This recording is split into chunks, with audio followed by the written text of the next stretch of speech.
अस्सलाम वालेकुम सामीन।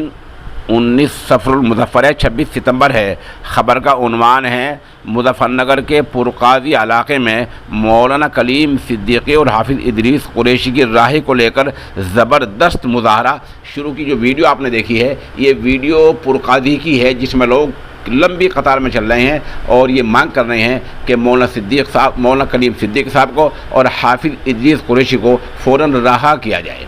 आपको बता दें कि अभी तक 2-3 दिन के अंदर ATS ने ये नहीं माना था कि हाफिज़ इदरीस कहाँ हैं, या मोहम्मद सलीम ड्राइवर कहाँ हैं, या डॉक्टर आतिफ़ कहाँ हैं। अभी चंद घंटे पहले ATS ने एक प्रेस नोट जारी किया है।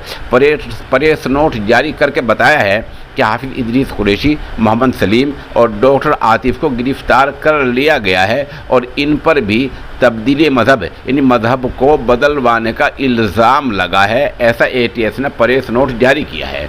ATS ने अपने प्रेस नोट में कई तरह के दावे किए हैं, लेकिन देखना यह है कि अदालत इन दावों किस हद तक मानती है। उधर मौलाना कलीम सिद्दीक़ी दामत बरकातुहुम के बारे में ATS ने दावा किया है कि मौलाना ने जाँच के दौरान उम्मत को बढ़ाने की जिम्मेदारी को अपना फ़र्ज़ बताया है। ATS के मुताबिक मौलाना कलीम ने ये तस्लीम किया है कि हाफिज़ इदरीस कुरैशी, मोहम्मद सलीम और डॉक्टर आतिफ़ उनके इस काम में यानी मज़हब को बदलवाने काम में मदद करते रहे हैं। ATS ने यह भी दावा किया है कि जमीयत इमाम वलीउल्लाह के मुख्तलिफ़ खातों में 20 करोड़ रुपए की रकम आने का सबूत उसको मिला है। बहरहाल ATS का काम दावा करने का है, अब दावा किस हद तक सही है ये देखने का काम अदालत का है।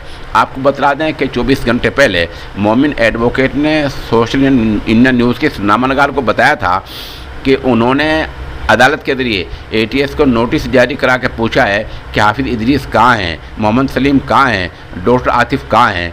तो उसी के नतीजे में आज ATS ने ये मान लिया है कि तीनों उसकी तावील में हैं, उनको गिरफ़्तार कर लिया गया है और उनसे भी पूछताछ जारी है। इम्कान ये है कि ATS जल्द ही इन तीनों को अदालत में पेश कर सकती है, कल भी कर सकती है, ऐसा माना जा रहा है। बहरहाल चंद शुरू में जो आपने वीडियो देखी है ये पुरकाज़ी की है और मुल्क में कई इलाक़ों में इनकी राय को लेकर मुज़ाहरे हो रहे हैं और लोग एहतजाज दर्ज करा रहे हैं।